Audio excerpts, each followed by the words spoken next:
Hi, it's Christina again, and I'm participating in Anthony's 31 Days of Tarot 2019 challenge. And this is going to be the last video for it. It's the last batch of days, days 28 through 31. So let's get right into it. Day 28, what is your go-to tarot book and why? My go-to tarot book was recommended by Samantha Menzo. It was in one of her videos where she recommended it, and I'm so thankful for that because this book is amazing. It feels like I'm having like a conversation with a friend. It feels like a friend is trying to teach me tarot.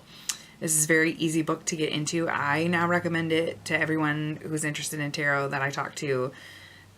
It was just a great recommendation. It's a great book. It's very easy to read.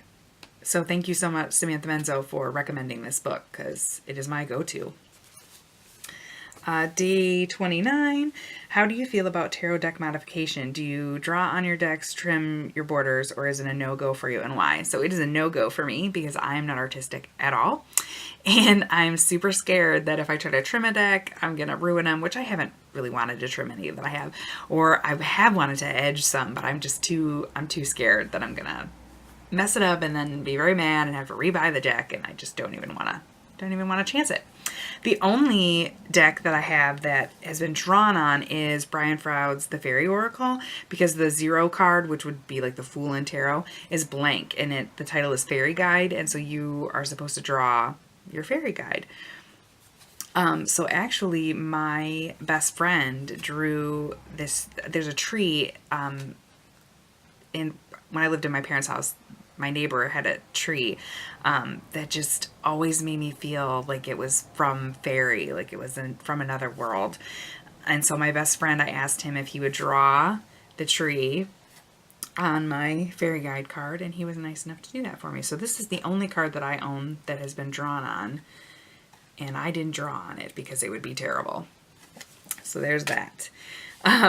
Day 30. Do you carry out predictive tarot readings? Yes, no, why?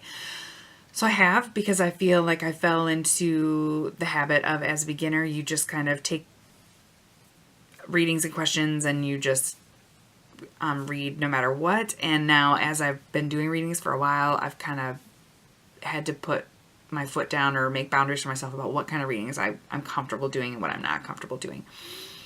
I still will do predictive readings, but I always put, like if I'm doing one of Anthony's like free reading Wednesdays or Fridays, things like that, I always put in my comment that I will do predictive readings, but I won't do exact times. So, I'll do questions where it's like I'm trying to think of an example, like 6 months out, or what will happen in a year, or things like that. I don't do specifics because I don't think the future is fixed, and I think it can change.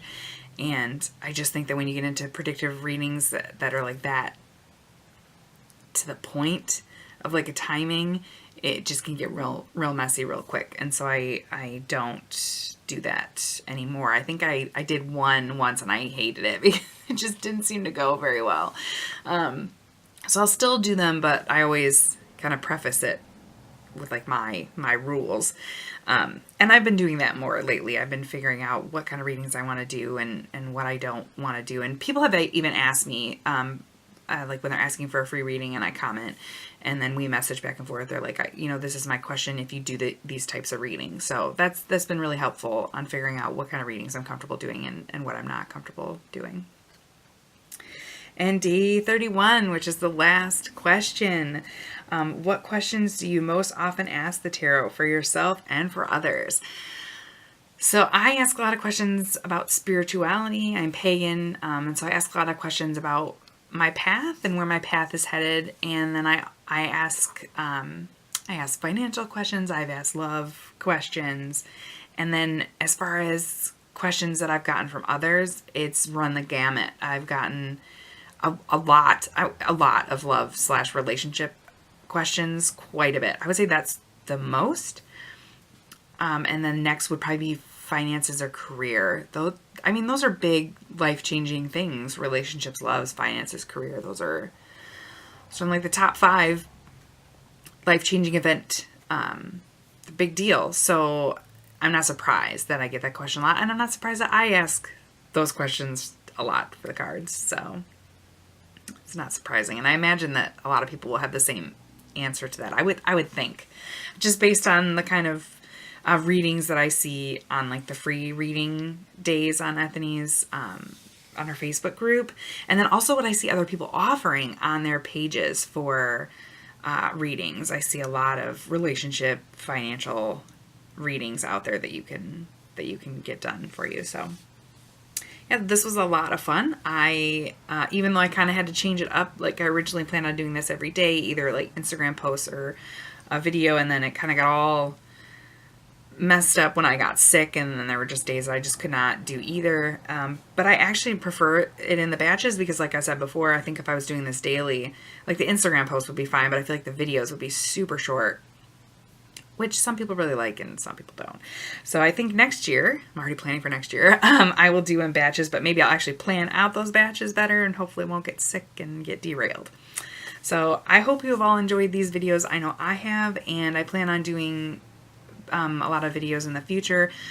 Some on, tarot and oracle, and then I plan on doing quite a bit on my path with paganism. So I look forward to it, and yeah, I will see you in the next one.